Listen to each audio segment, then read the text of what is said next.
Est-ce que je pourrais montrer un CD que je dois vendre? Oui.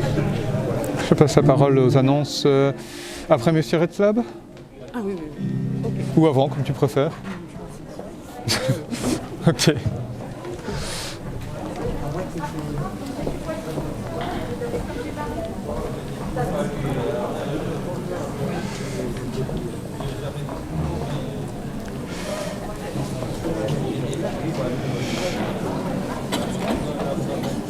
Bon.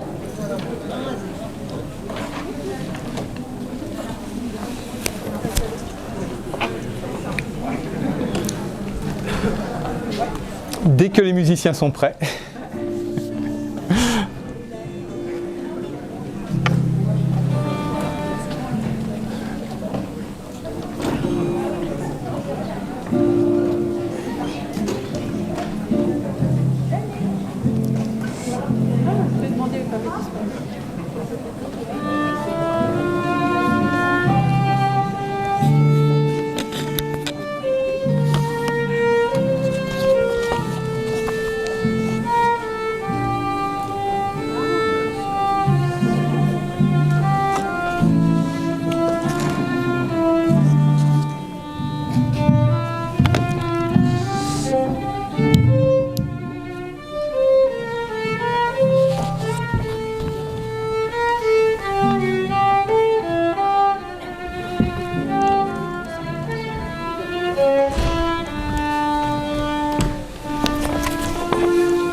Ah, le micro ne sera pas assez long.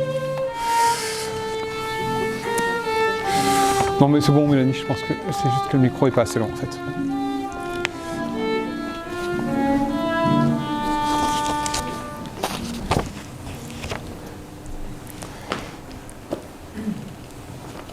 Frères et sœurs, la grâce et la paix nous sont données de la part de Dieu notre Père et de Jésus le Christ, notre Seigneur. Je vous invite à vous lever pour recevoir et vivre cette grâce et cette paix.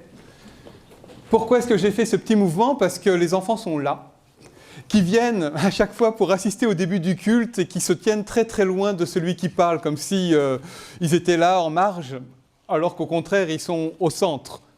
Une fois que vous serez partis, je retournerai là-bas, mais je voulais vraiment que vous sentiez, que vous sachiez que ce début du culte, on le vit avec vous et pour vous.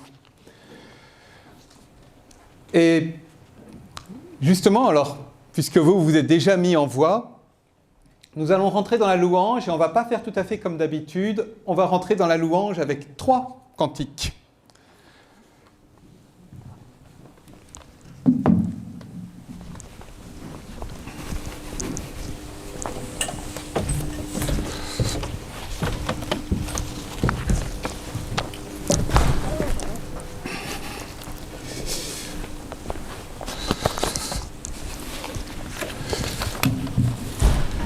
Est-ce que... Oui, super.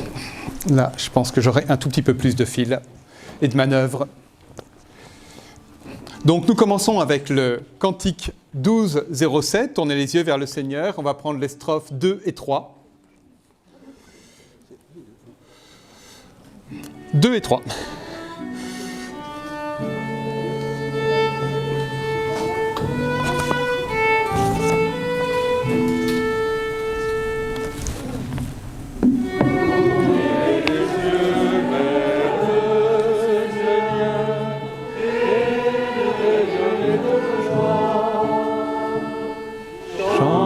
Son nom de tout votre cœur, votre Sauveur, c'est lui votre Seigneur.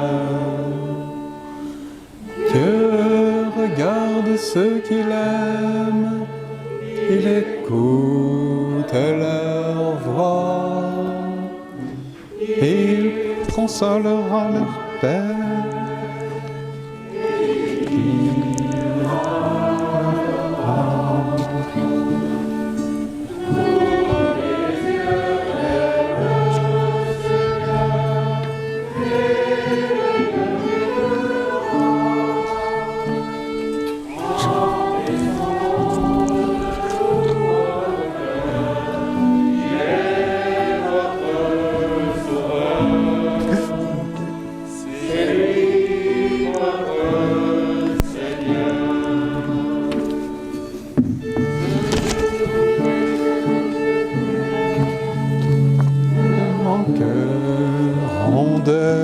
rien.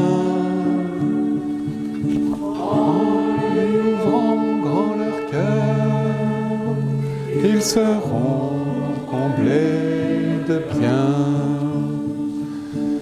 Tournez les yeux vers le Seigneur et rayonnez de joie.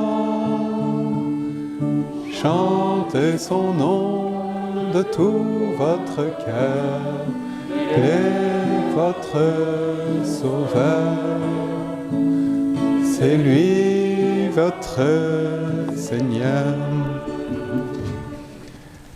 Et on continue notre louange avec le cantique 51-10, les strophes 1, 2 et 3.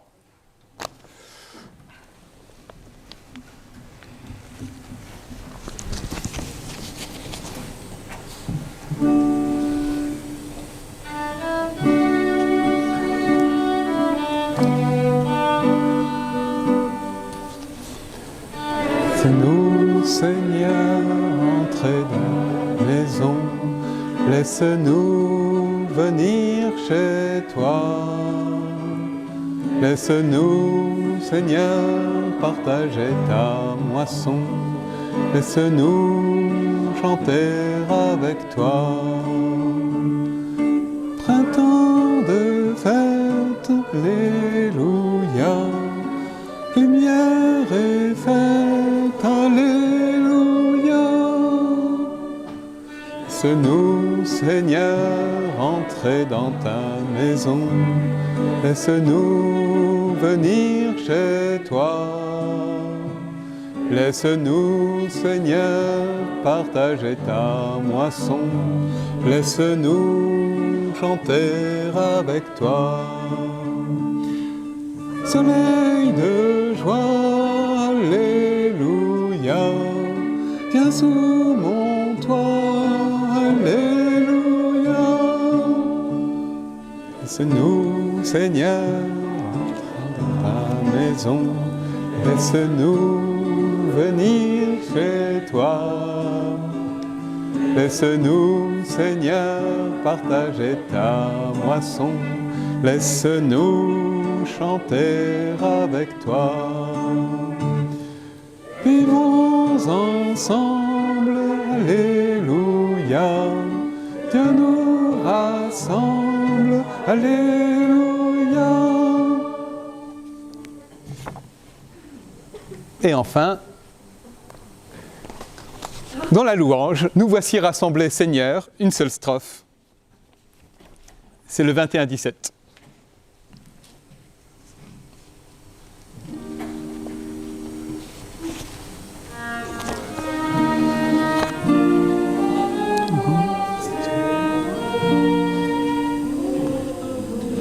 Assis, rassemblés en ton nom, Seigneur, pour t'offrir la louange de nos cœurs.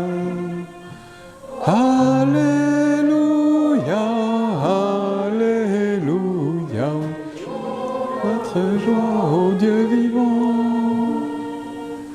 Alléluia, alléluia, louons-le par notre chant.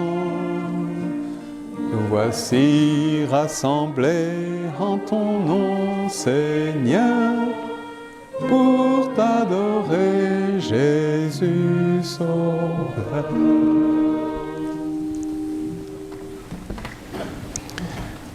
Voilà, ensemble, par le chant, nous avons loué Dieu, et c'est toujours ensemble que nous pouvons affirmer notre foi avec la confession qui s'affiche à l'écran et que vous pouvez dire avec moi. Nous croyons en Dieu, qui crée le monde, pour que nous le cultivions et en célébrions la bonté et la beauté. Il est la source de la vie. Nous croyons en Dieu, qui a remis son pouvoir à Jésus, le serviteur, mort et ressuscité pour le pardon et la liberté de tous les hommes. Il est le prix de notre vie. Nous croyons en Dieu, qui, par son esprit, nous unit à son Fils pour que nous combattions le mal et construisions une juste paix dans l'espérance de son royaume. Il est le sens de notre vie. Amen. À Dieu soit la gloire. Les deux strophes.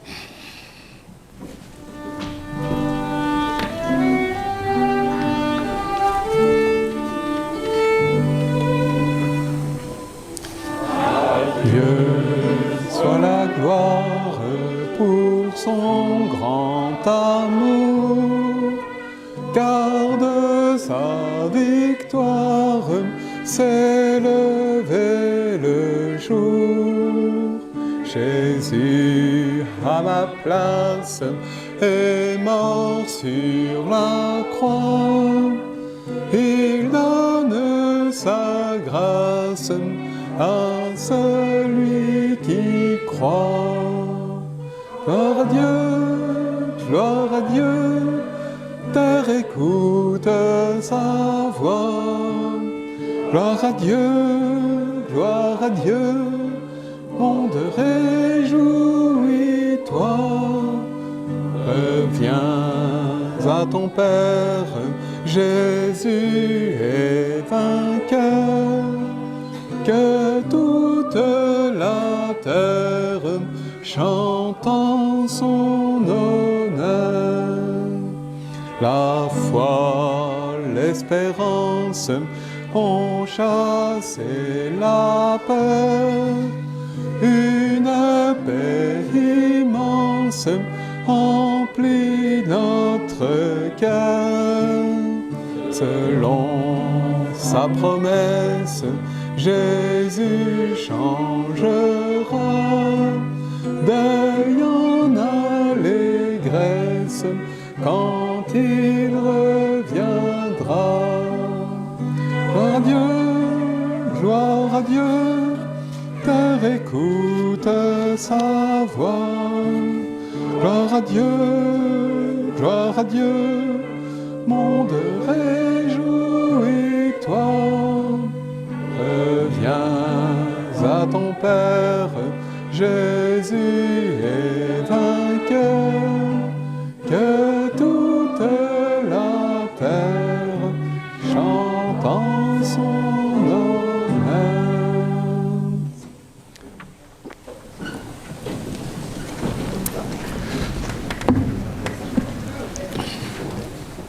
On s'ouvre un peu.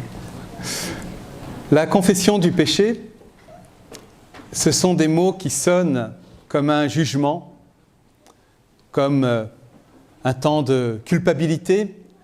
En fait, la confession du péché, c'est un acte de foi. C'est pas se dire « je suis méchant ». La confession du péché, c'est se dire « Dieu est là, même quand ça va mal pour moi, même quand ça va mal au-dedans de moi ». Et nous pouvons le dire parce que nous savons déjà que Dieu nous accueille et nous pardonne. Donc nous reconnaissons tout ce qui va mal en nous. Seigneur, nous voulons nous réfugier dans la paix de ton cœur. Quand les soucis nous accablent, quand l'espérance s'éloigne, quand la peur nous envahit, quand la colère nous domine, quand l'égoïsme nous ferme aux autres, nous nous blottissons près de toi. Nous espérons en ton amour. Nous demandons ton pardon. Amen.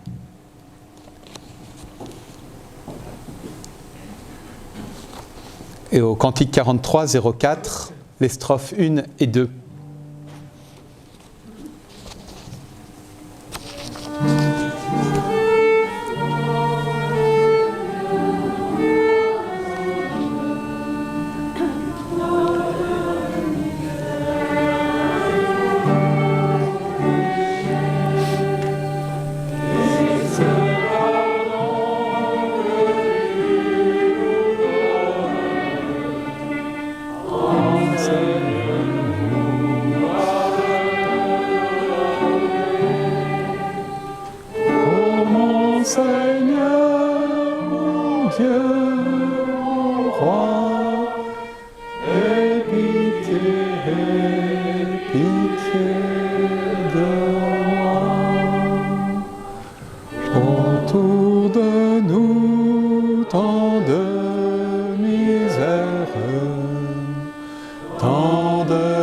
malheur abandonné,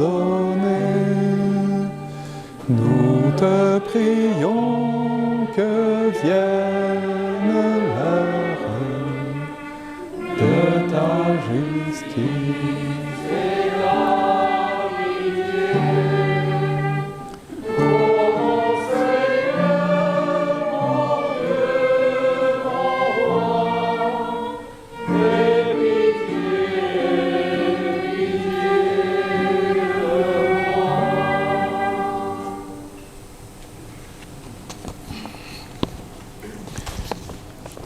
Juste une toute petite note, sauf erreur de ma part, nos musiciens vous donnent la première phrase avant de chanter, donc attendez peut-être la fin de la première phrase avant de chanter.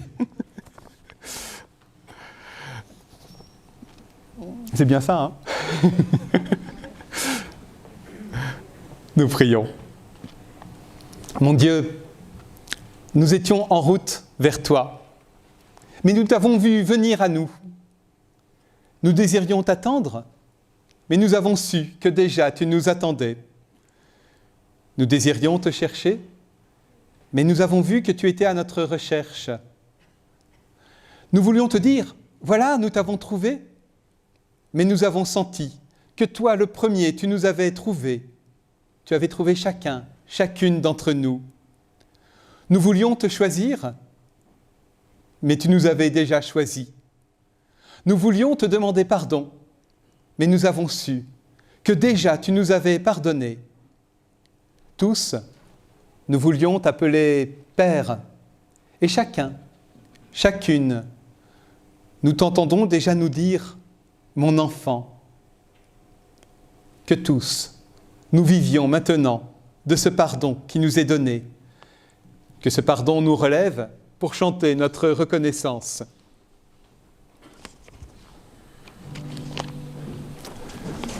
52-17, libre de nos chaînes, il y aura 2 strophes.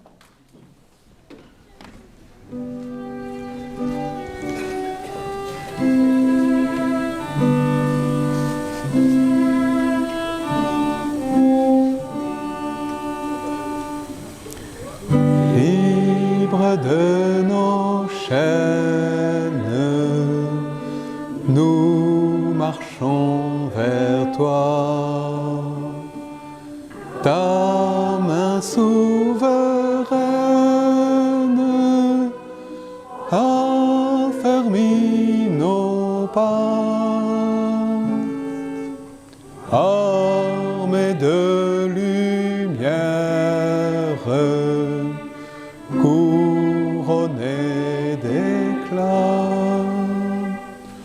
Soyons sur la terre, messagers de joie. Alléluia, que ton règne vienne. Maranatha, viens Jésus, règne en moi. Proclamons sa grâce au creux de la nuit. Cherchons sa face au cœur de sa vie. Célébrons sa gloire. Bannissons la peine, chantons sa victoire. Jésus est vainqueur.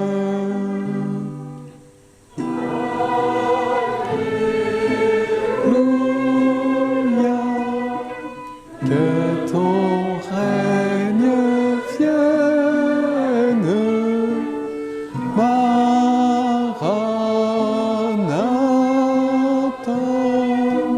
viens Jésus, règne en moi.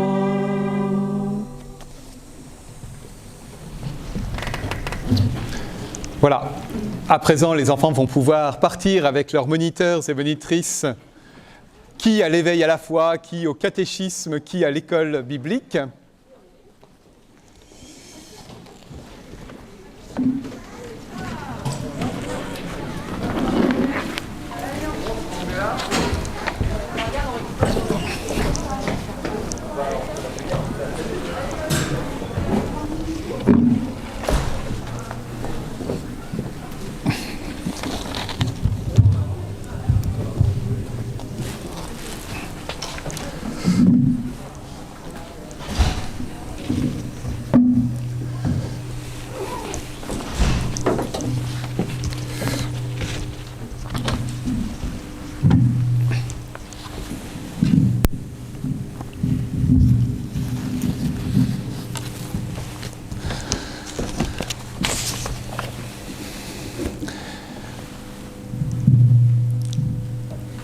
Et je reprends une place plus conventionnelle. Je vous invite à la prière.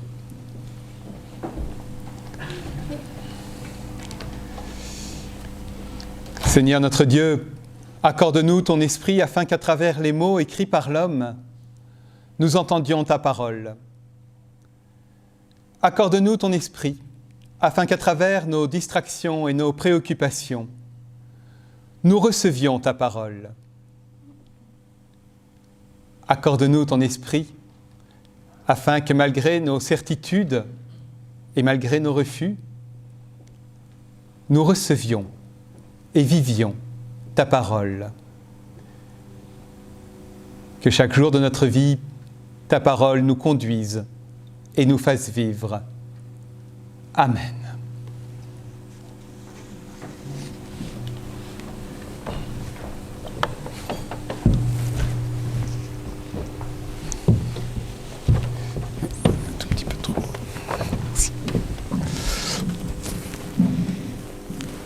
Nous lisons dans l'évangile de Luc au chapitre 6, les versets 17 à 26.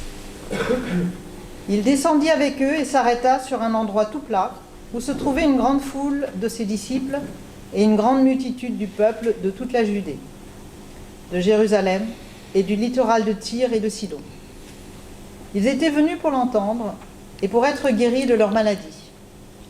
Ceux qui étaient perturbés par des esprits impurs étaient guéris. Et toute la foule cherchait à le toucher, parce qu'une force sortait de lui et les guérissait tous. Alors, levant les yeux sur ses disciples, il disait : « Heureux êtes-vous, vous les pauvres, car le royaume de Dieu est à vous. Heureux êtes-vous, vous qui avez faim maintenant, car vous serez rassasiés. Heureux êtes-vous, vous qui pleurez maintenant, car vous rirez. Heureux êtes-vous lorsque les gens vous détestent, lorsqu'ils vous excluent, vous insultent et rejettent votre nom comme infâme à cause du Fils de l'homme. Réjouissez-vous en ce jour-là et tressaillez de joie, parce que votre récompense est grande dans le ciel. Car c'est ainsi que leur Père traitait les prophètes. Mais quel malheur pour vous les riches! Vous tenez votre consolation. Quel malheur pour vous qui êtes rassasiés maintenant, vous aurez faim. Quel malheur pour vous qui riez maintenant, vous serez dans le deuil et dans les larmes. Quel malheur pour vous lorsque tout le monde parlant bien de vous, c'est ainsi que leur Père traitait les prophètes en mensonge.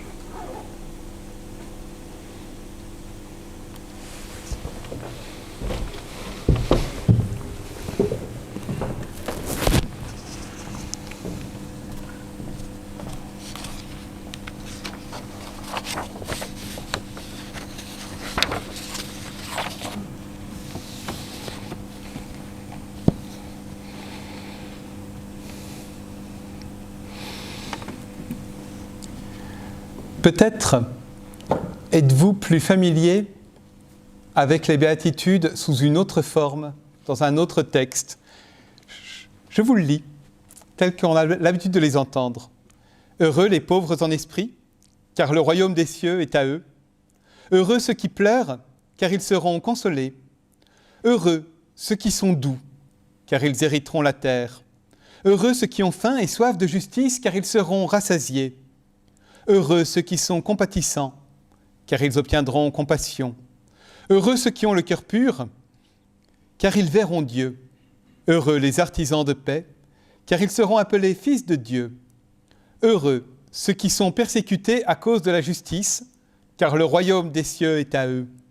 Heureux êtes-vous lorsqu'on vous insulte, qu'on vous persécute et qu'on répand faussement sur vous toutes sortes de méchancetés à cause de moi.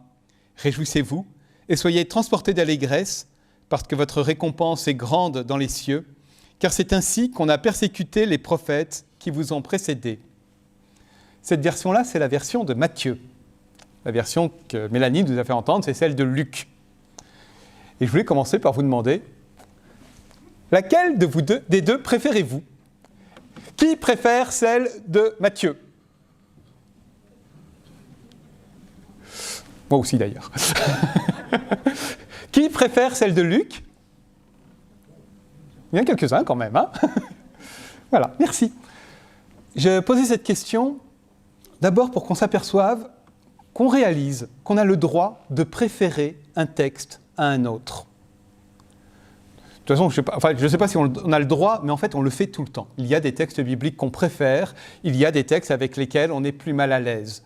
Là, c'est intéressant parce que c'est le même récit, c'est très vraisemblablement le même discours, mais Matthieu et Luc le répercutent de deux façons différentes.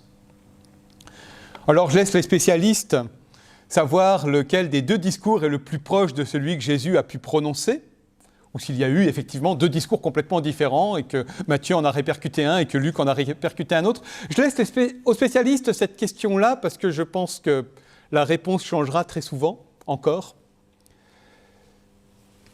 En revanche, je voulais attirer votre attention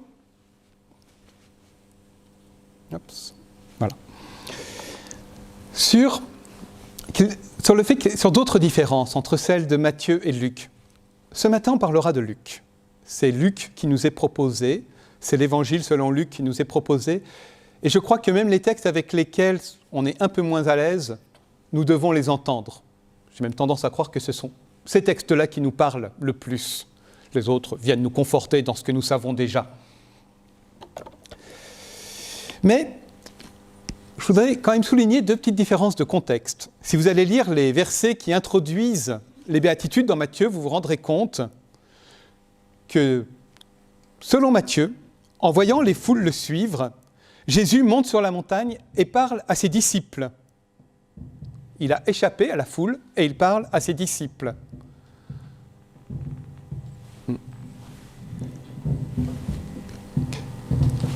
J'ai un petit Larsen, voilà.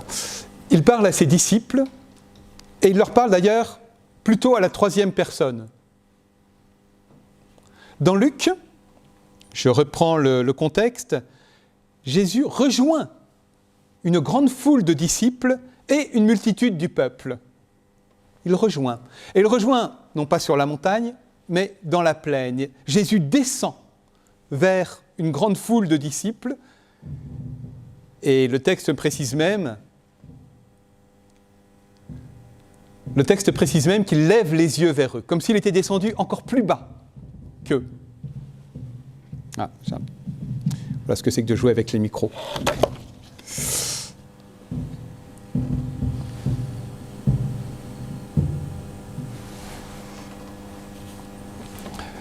Donc, on n'est pas du tout face au même contexte. Les béatitudes ne s'adressent pas du tout au même public. Dans Matthieu, on parle à une foule un nombre sans doute restreint de disciples en leur parlant d'autres, en leur parlant des pauvres, en leur parlant des pauvres en esprit, en leur parlant de ceux qui ont faim, de soif, etc. Mais on ne leur dit pas vous. Luc, lui, dit vous. Heureux êtes-vous qui êtes pauvres, ou malheur à vous, les riches. Et ce vous, j'en suis convaincu, c'est le même vous, c'est le même groupe. Heureux êtes-vous les pauvres, qui êtes pauvres, et quel malheur pour vous les riches, en fait ce sont les mêmes personnes. Ces mêmes personnes, ce sont les disciples. Cette foule de disciples, cette foule vers laquelle Jésus est descendu et vers laquelle il lève les yeux, cette foule dans laquelle nous pouvons nous reconnaître. Et donc, il ne s'agit pas du tout de faire un tri entre les bons disciples et les mauvais disciples, de créer un clivage entre les pauvres et les riches. Attention, Luc, quelquefois, parle de la problématique des riches et d'une problématique sociale. Mais ici, si nous entendons bien, la question n'est pas « vous accumulez tout, vous êtes trop égoïste, vous êtes trop radin, vous avez pris toutes les richesses et vous en laissez d'autres mourir », qui sont des problématiques bibliques. Ici, la problématique pour les riches, c'est « vous tenez déjà votre consolation. Vous tenez quelque chose, quel malheur pour vous. » Autre signe que ce groupe est le même groupe, c'est qu'il y a un « eux », il y a un « vous », mais il y a aussi un « eux ». Ce « eux », c'est quand on dit du mal de vous ou quand on dit du bien de vous, quand l'extérieur, quand eux disent soit du mal, soit du bien de vous. Et on va renforcer leur père. Leurs pères ont traité ainsi les prophètes ou leurs pères ont traité ainsi les mauvais prophètes, les prophètes de mensonges. Ce « eux » face à vous, disciples. Donc il nous faut entendre cette série de béatitudes et cette série de malédictions comme nous étant adressées à nous tous, à la fois les béatitudes et les malédictions. Il nous faut l'entendre et peut-être commencer par partir de la dernière, de celle qui est au passé. Tout en présent, heureux êtes-vous et quel malheur pour vous, mais la dernière des phrases, car vos pères ont ainsi parlé, renvoie à un passé. Et j'aime bien ce passé parce que, voilà, en fait, leurs pères, étaient dans l'erreur. Ils ont maltraité les prophètes de Dieu, ils ont bien traité les prophètes du mensonge, ils se sont plantés complètement. Et leur père représente ce « on » qui est, moi c'est comme ça que je l'entends, le monde qui nous entoure, qui sont tous ceux qui nous regardent un peu bizarrement. Voilà, il y a un passé et il y a une erreur qui ne devrait pas être la nôtre. Ici, en disant quel bonheur ou quel malheur, Jésus nous enseigne. J'écrivais tout récemment à une cousine qui m'interrogeait sur ma foi en lui disant moi je crois que Dieu m'aime, mais que cet amour de Dieu, ce n'est pas une sorte de bonne conscience que je me donne parce que ce Dieu qui m'aime me dit qu'il y a des choses en moi qui ne vont pas. Et souvent, c'est des choses auxquelles je suis attaché. Je réentendais ça résonner ici. La question n'est pas pour Dieu, il faut qu'on se prive, il faut qu'on ait faim, il faut qu'on soit dans les larmes et le rire et le fait d'être rassasié sont mauvais. Je crois que ce n'est pas ça. Seulement, Jésus nous appelle, nous, ses disciples, à prendre conscience de la fragilité ou des fragilités de nos situations. Quand on pleure, vous rirez demain. Quand on rit, demain vous serez dans le deuil et les larmes. Quand on est rassasié, vous aurez faim. Quand on a faim, vous serez rassasié. Nos situations humaines changent tout le temps. Nous avons tous ce qu'on appelle des hauts et des bas. Et quelquefois, le monde, justement en parlant de hauts et de bas, nous dit « ça c'est bien et ça c'est mal ». Il y a des moments où nous nous sentons en situation de grande fragilité, des moments où nous nous sentons en situation de grande force. Et le monde, notre éducation, la société, le monde qui nous entoure nous dit « ça, c'est de la force, ça, c'est de la fragilité ». Et à travers ces béatitudes, j'entends Jésus nous dire « en êtes-vous si sûr ?» Êtes-vous si sûr que ce que vous tenez pour une force est vraiment une force, ne s'effondrera pas demain? Et c'est vrai que la plupart des choses que nous tenons pour des forces, la jeunesse, la santé, la richesse, notre entourage, eh bien, il y a des moments où nous mesurons à quel point c'est fragile, à quel point tout peut disparaître, à quel point, et quand tout disparaît, on n'a vraiment plus rien. Quel malheur pour vous les riches, vous tenez déjà votre consolation. Vous tenez quelque chose qui en fait peut disparaître du jour au lendemain. C'est vrai pour nos richesses matérielles, mais je crois que c'est vrai pour un bon nombre de nos richesses morales. C'est vrai pour notre santé. C'est vrai pour notre famille. C'est vrai pour notre jeunesse. On voit tout ça filer. et on se dit « Ah oui, je m'étais beaucoup appuyé dessus et je le tenais. » Et c'est parti. Et puis, d'un seul coup, ou plutôt avant cela, Jésus nous a rappelé « Heureux les pauvres, heureux vous les pauvres, car le royaume des cieux est à vous. » Et il le dit à une foule de disciples qui sont venus le voir, principalement pour être guéris. Le mot guérison apparaît 3 fois dans le préambule du texte. Il est répété 3 fois. Ils viennent pour entendre une parole. Et quand on vient pour entendre une parole, c'est qu'on a soif de cette parole, c'est qu'on est en manque de cette parole. Les paroles qu'on a tout le temps, on ne va pas faire des lieux et des pas pour l'entendre. Elles sont déjà là. Mais quand on a soif d'une parole, on vient la chercher. Et là, Jésus nous dit « Heureux quand vous êtes pauvres, heureux quand vous êtes dans le manque, parce que vous venez chercher, parce que vous venez à celui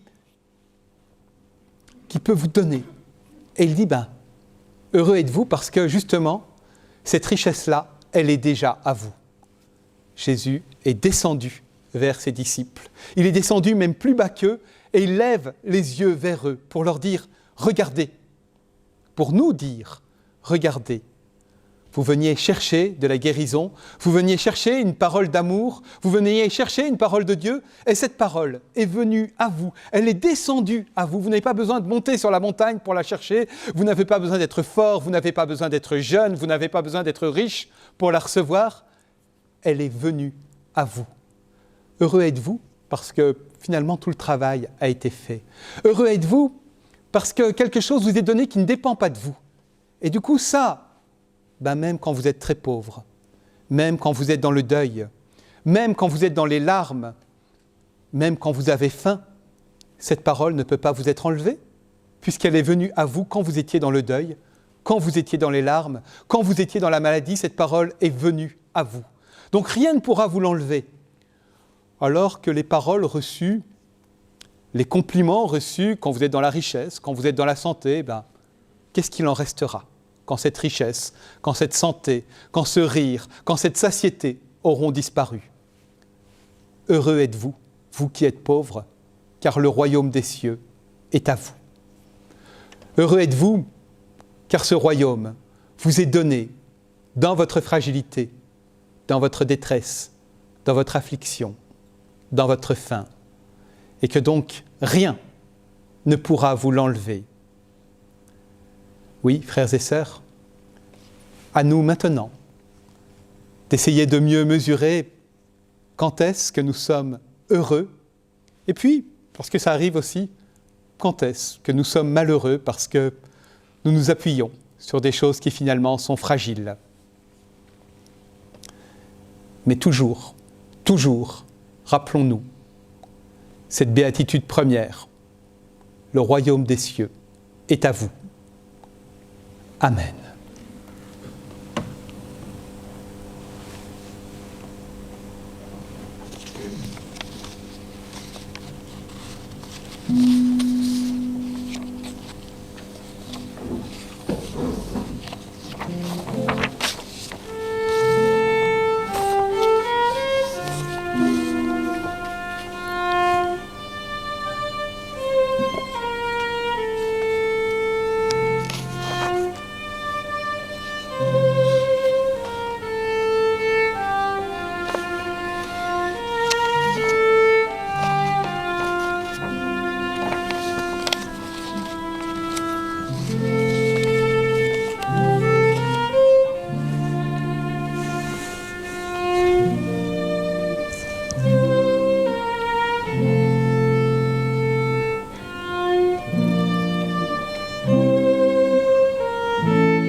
Je vous invite à vous lever.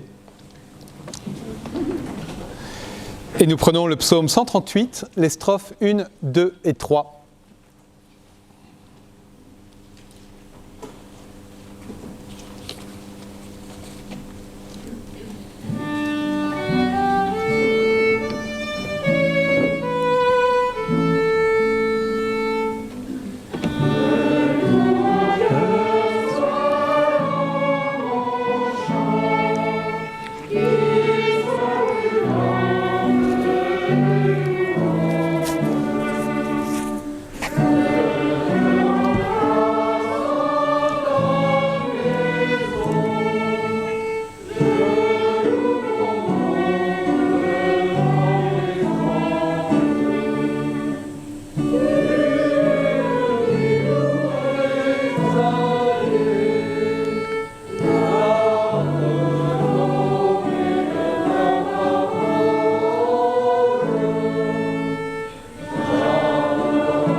cri, tu élargis mon espérance.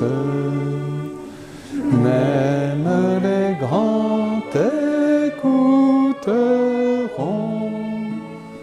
et béniront ta providence. Ô roi des cieux, veille en tout lieu sur toutes choses.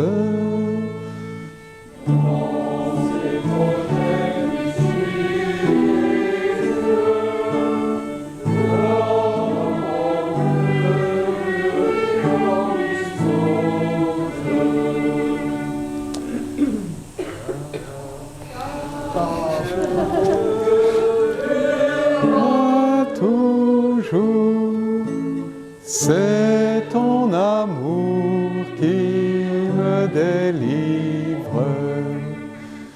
Quand je suis le plus éprouvé,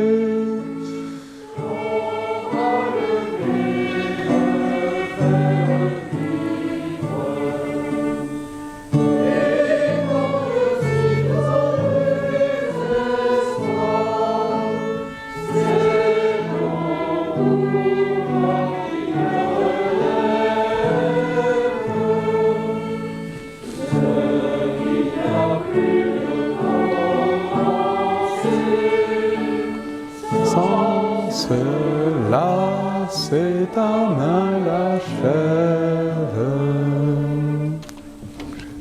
Mais... Merci Rutani. Je vais demander aux conseillères de me rejoindre avec le micro. Oups. Regardez par là. Merci.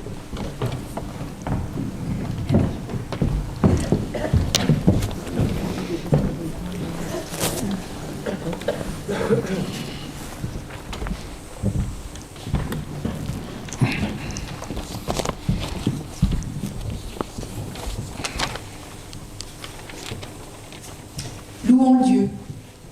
C'est notre joie de te célébrer, ô Dieu notre Père, pour ce monde que tu as créé si beau et que tu gardes à travers ses douleurs jusqu'au jour où, selon ta promesse, viendra ton royaume. C'est notre joie de te célébrer pour ton Fils, Jésus-Christ, notre Seigneur, né de notre chair, baptisé, tenté, transfiguré, condamné, crucifié, ressuscité d'entre les morts, élevé dans la gloire. C'est notre joie de te célébrer pour ton souffle de vie, l'esprit d'adoption qui nous apprend à te dire « Père », qui exorcise nos peurs et illumine notre foi, aussi avec les cieux et la terre, avec la multitude de ton peuple, par tous les temps et par tous les lieux, nous célébrons ton nom. Et nous chantons le cantique 24-14, les strophes 1, 4 et 5.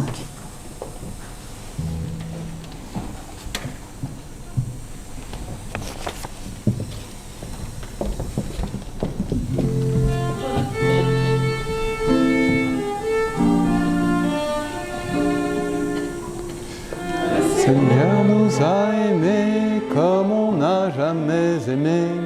Il nous guide chaque jour comme une étoile dans la nuit. Quand nous partageons le pain, il nous donne son amour. C'est le pain de l'amitié, le pain de Dieu. C'est mon corps, prenez et mangez. C'est mon sang, prenez et buvez, car je suis la vie et je suis l'amour. Ô Seigneur, emporte-nous dans ton amour. Le Seigneur nous a aimés comme on n'a jamais aimé. Au hasard de ces rencontres par les villes et les cités, Il révèle son amour et nous parle de son Père. Et chacun retrouve espoir en l'écoutant. C'est mon corps, prenez et mangez. C'est mon sang, prenez et buvez, car je suis la vie et je suis l'amour. Ô Seigneur, emporte-nous dans ton amour. Seigneur nous a aimés comme on n'a jamais aimé. Son amour était si grand qu'il en mourut sur une croix. Son amour était si fort qu'il triompha de la mort. Sortit de son tombeau libre et vainqueur. C'est mon corps, prenez et mangez. C'est mon sang, prenez et buvez, car je suis la vie et je suis l'amour. Ô Seigneur, emporte-nous dans ton amour.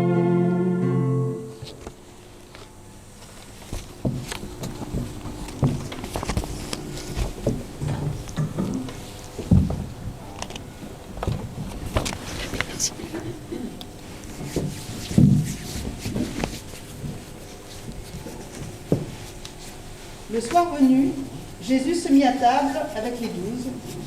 Pendant le repas, il prit du pain, et après avoir rendu grâce, il le rompit et leur donna en disant... Comment ? Non, vas-y. Il le rompit et leur donna en disant, prenez, mangez, ceci est mon corps. Ayant aussi pris la coupe et rendu grâce, il leur donna en disant, buvez-en tous, car ceci est mon sang, le sang de l'alliance qui est répandu pour la multitude, pour le pardon des péchés.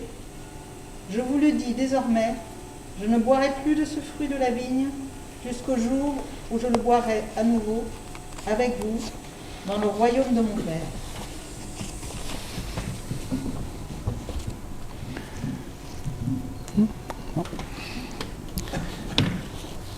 Nous prions. Père, au moment de nous approcher de cette table, nous faisons mémoire des paroles et des gestes de Jésus le Christ, de sa mort, de sa résurrection, et nous attendons son retour. Nous recevons de toi ce pain de vie, destiné à la nourriture du monde. Nous recevons de toi la coupe d'alliance que tu offres pour la joie du monde. Tu nous rassembles et tu nous invites. Par ton esprit, renouvelle notre foi afin que ce pain et ce vin soient les signes de la présence de ton Fils parmi nous. Fais toutes choses nouvelles dans nos cœurs et dans le monde.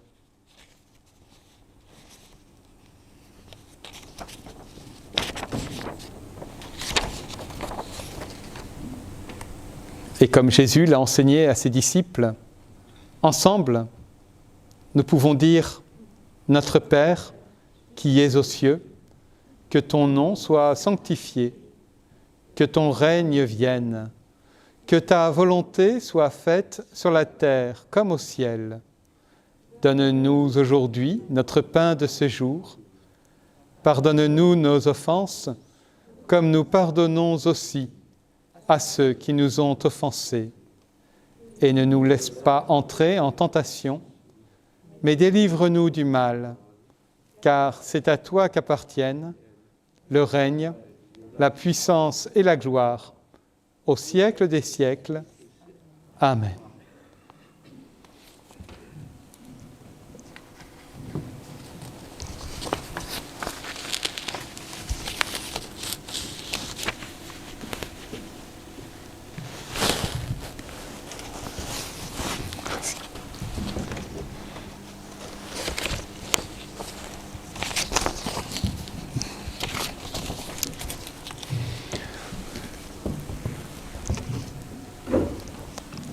Voici le repas que nos mains ont préparé, mais c'est le Seigneur qui nous invite.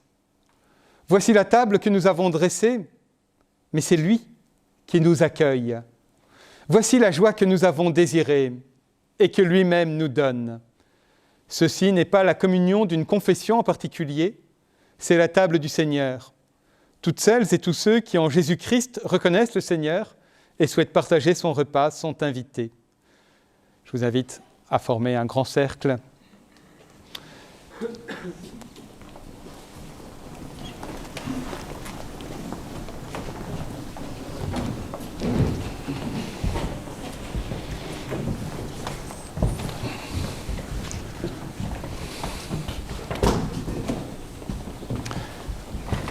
Dans les petites coupes, il y a du vin ou du jus de raisin. Vous demanderez au conseiller qui passera avec les coupes de vous indiquer lesquelles contiennent du jus de raisin et lesquelles contiennent du vin.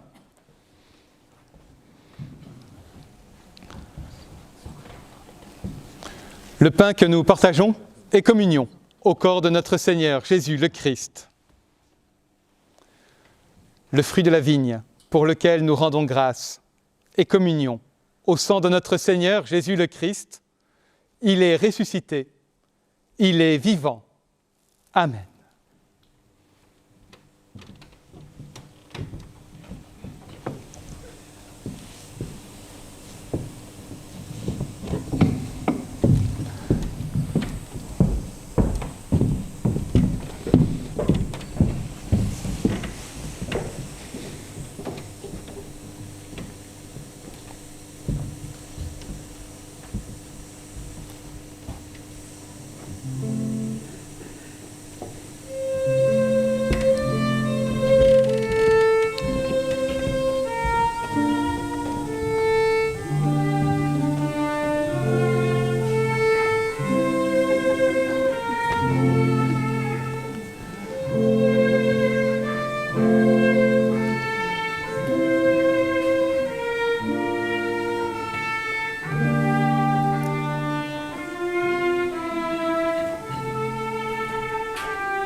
Oui, il faut rapporter les musiciens. Bah, faut leur rapporter la scène.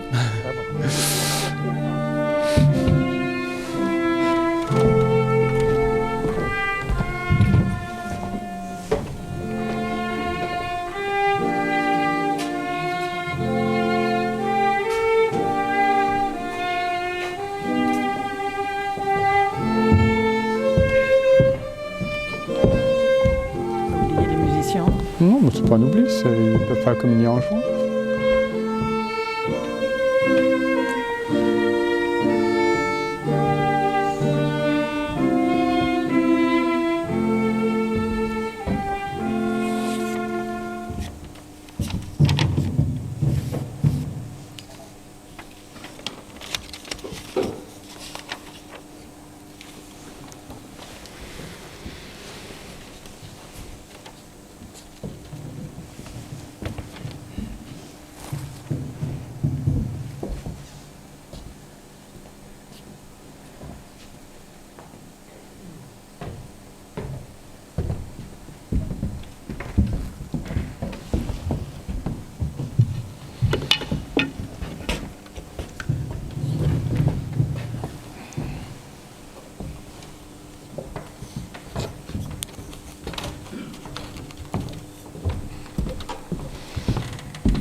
Mélanie, le pain de la vie. Caroline, le pain de la vie. Gérald, le pain de vie. Ruthanie, le pain de vie.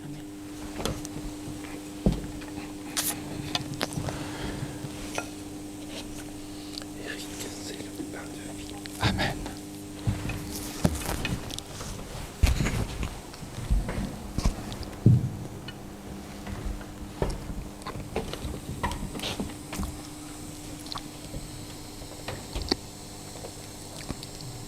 L'Esprit est avec toi.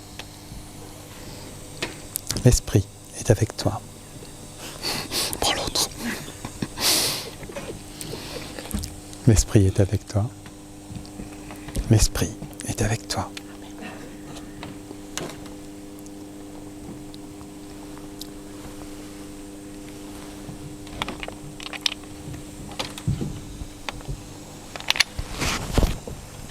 Merci.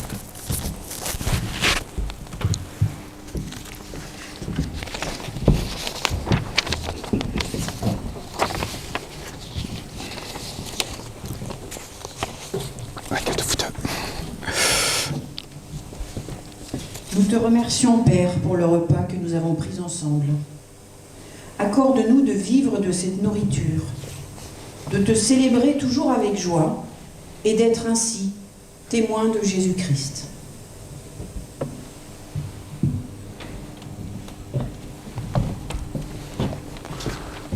Allez en paix dans la joie de votre Seigneur.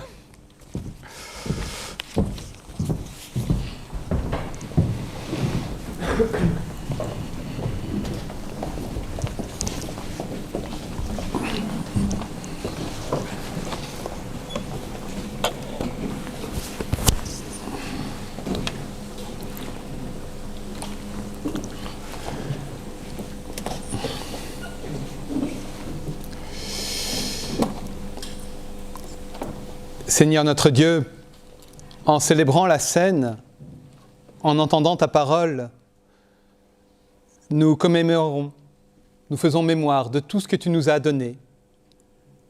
Accorde-nous aujourd'hui la grâce de donner à notre tour.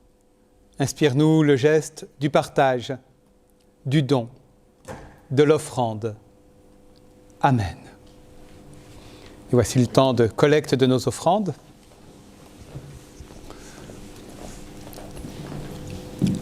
Je ne sais pas s'il y aura une collecte pour l'entraide à l'extérieur. Oui? Alors, ce premier temps d'offrande est pour la vie matérielle de notre Église, et puis à l'extérieur, un deuxième temps d'offrande pour aider, pour le service d'entraide et pour aider nos frères et sœurs dans le besoin.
Merci Père pour ce geste d'offrande que tu nous as inspiré. Ce geste, renouvelle-le chaque jour de notre vie, afin que toujours nous nous tournions vers celles et ceux que tu nous donnes comme sœurs et comme frères à aimer et à aider. Amen.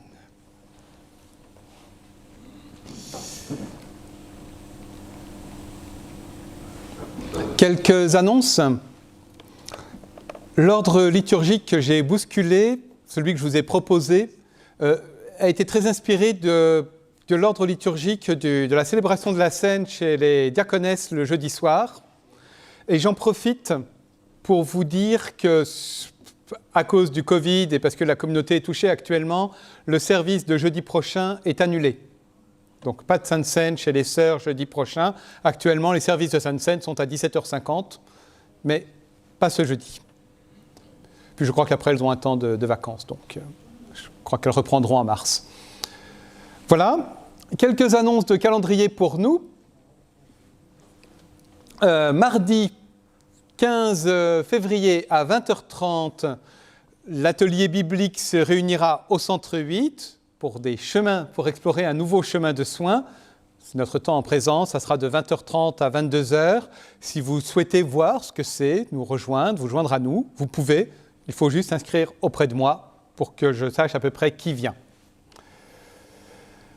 Le mercredi 16 février, nous vous proposons une soirée de réflexion commune en Église pour imaginer ensemble le catéchisme. Ce n'est pas pour dire, voilà, l'année prochaine on fera ça et on fera comme ça, etc. C'est pour alimenter la réflexion du conseil presbytéral et puis de l'équipe des moniteurs et monitrices de catéchisme. Alors, le corps est un, même si les membres sont divers, donc même si vous ne vous sentez pas concerné en premier chef, eh bien que l'œil ne dise pas « je ne suis pas une main, donc je ne fais pas partie du corps »,« je ne suis pas un moniteur ou un parent d'élève d'école biblique, donc ça ne me concerne pas ». Tout ce qui concerne chaque membre concerne tout le corps. Bien sûr, nous savons que tous, nous avons des agendas chargés, et ça c'est tout à fait une excuse valable, mais « je ne suis pas concerné » n'est pas une excuse valable. Parce que vous l'êtes en fait, concerné. Et puis, alors pour cette vision, ça sera un temps en visioconférence, d'1h30, 2h, on verra un petit peu. Pour vivre avec nous ce temps, là, merci de vous inscrire auprès du secrétariat pour recevoir le lien. Et puis, toujours le même chemin de soins, mais cette fois en visioconférence, pour celles et ceux qui ne peuvent pas se déplacer le soir, ou pour celles et ceux qui sont loin, puisqu'on a des gens qui ne sont pas de Versailles qui viennent, on recueille jusqu'au Havre ou même maintenant à Montpellier. La prochaine séance, il y a quelqu'un de Montpellier qui est inscrit. Donc voilà. 20h30, chemin de soins, c'est le même texte qu'on travaillera en visioconférence. Et là, de nouveau, c'est auprès de moi qu'il faut vous signaler si vous souhaitez recevoir le lien, si vous souhaitez participer à ce temps-là. Les ateliers bibliques, on peut venir à une seule séance et ne pas venir au reste, juste pour voir un peu comment ça se passe. Alors, maintenant, je vais donner la parole à Ruth Annie, d'abord.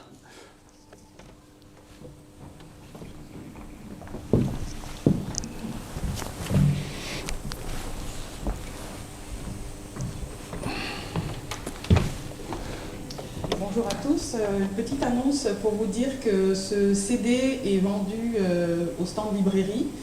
C'est un quatuor de gospel qui était venu chanter dans la paroisse il y a 5 ans, je crois, en 2017.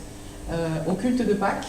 Et donc voilà, ils ont sorti un CD, et, bon, je l'ai trouvé sympa, donc si vous voulez les soutenir, voilà, il est disponible là au stand librairie.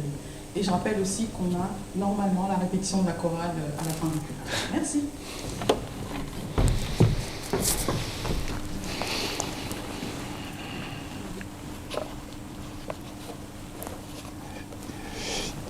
Et je donne maintenant aussi la parole à Alain Retzlob, qui nous a fait l'amitié de venir nous présenter son livre, mais je laisse en parler.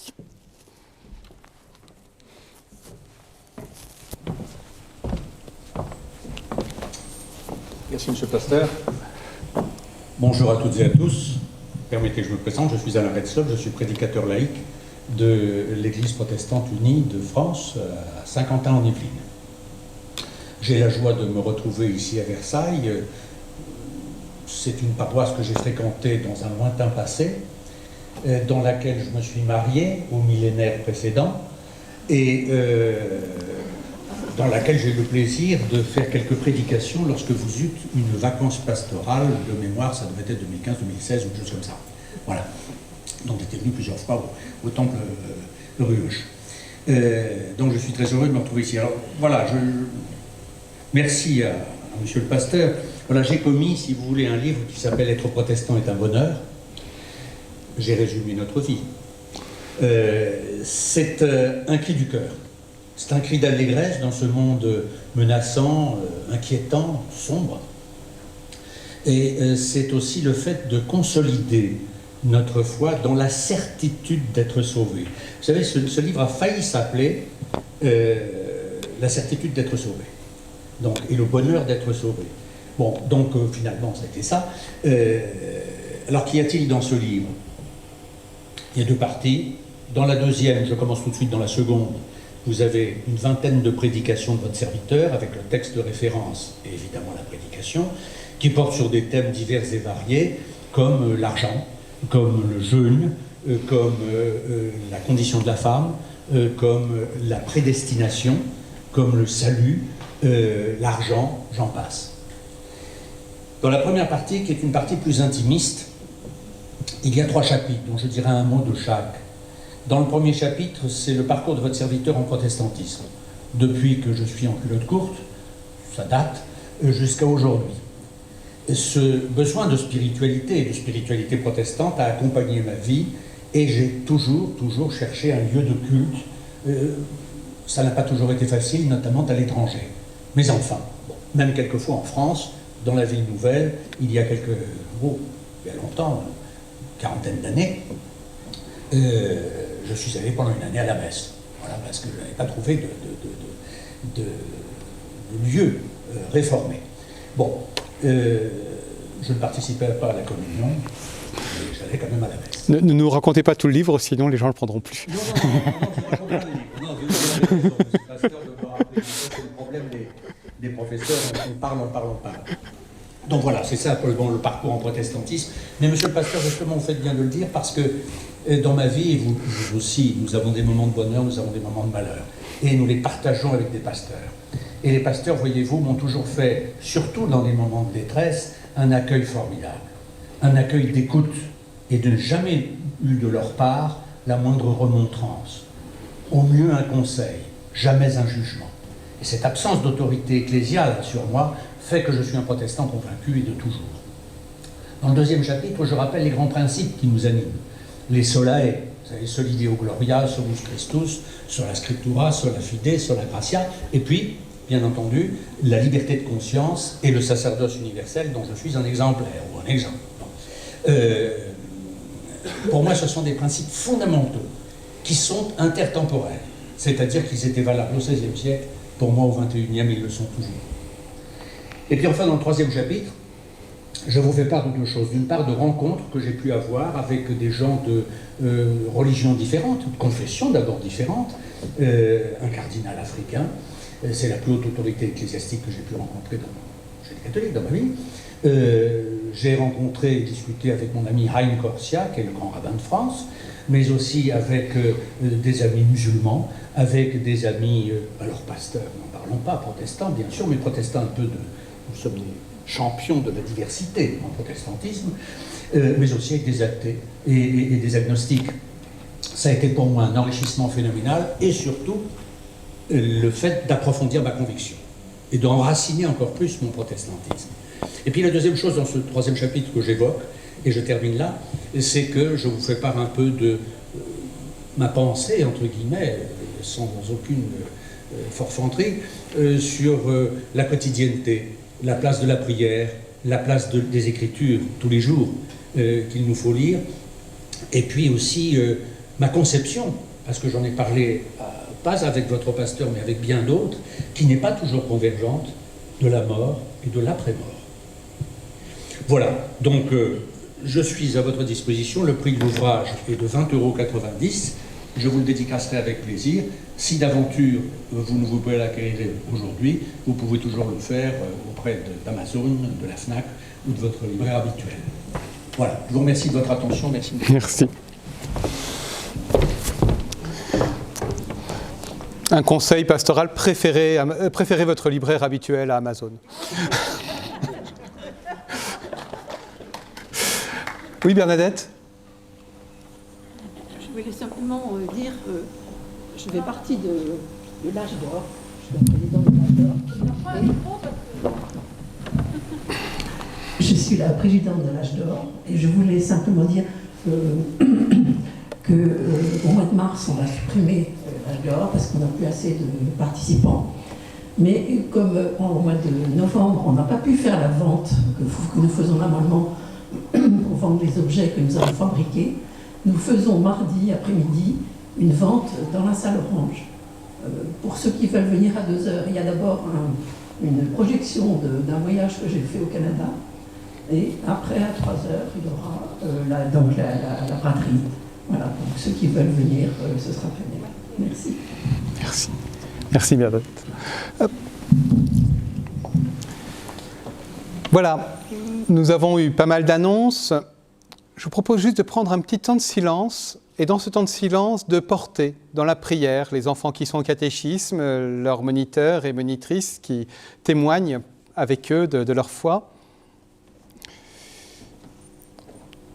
De porter dans nos prières nos familles, nos amis.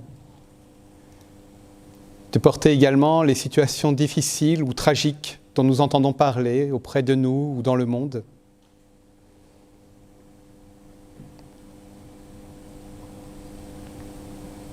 Et de porter dans notre prière celles et ceux que nous ne parvenons pas encore ou pas toujours à aimer.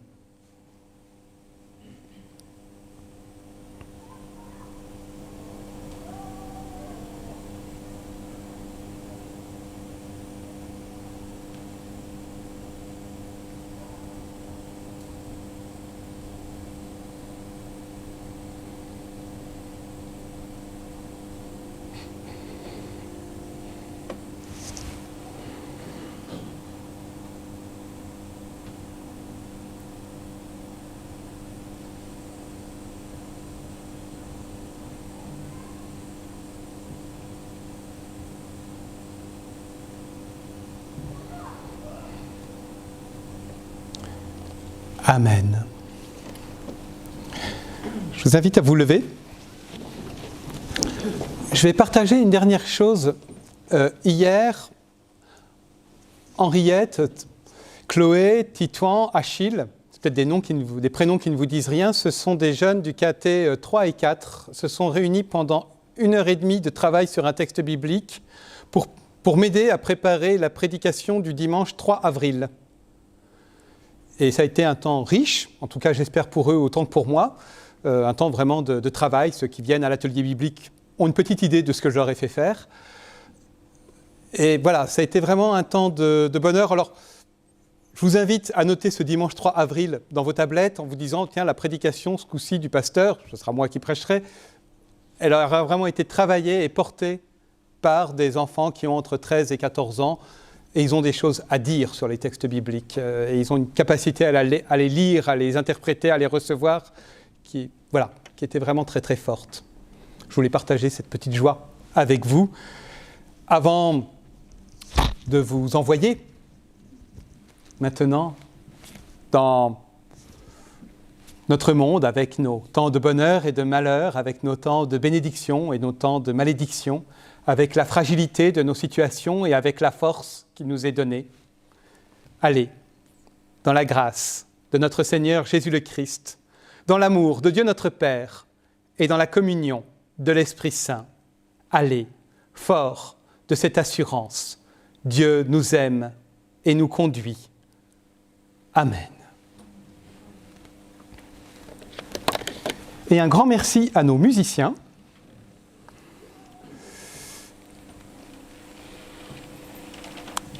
qui vont nous conduire à chanter « Que la grâce de Dieu soit sur toi », comme ils nous ont conduits pendant tout le reste du culte.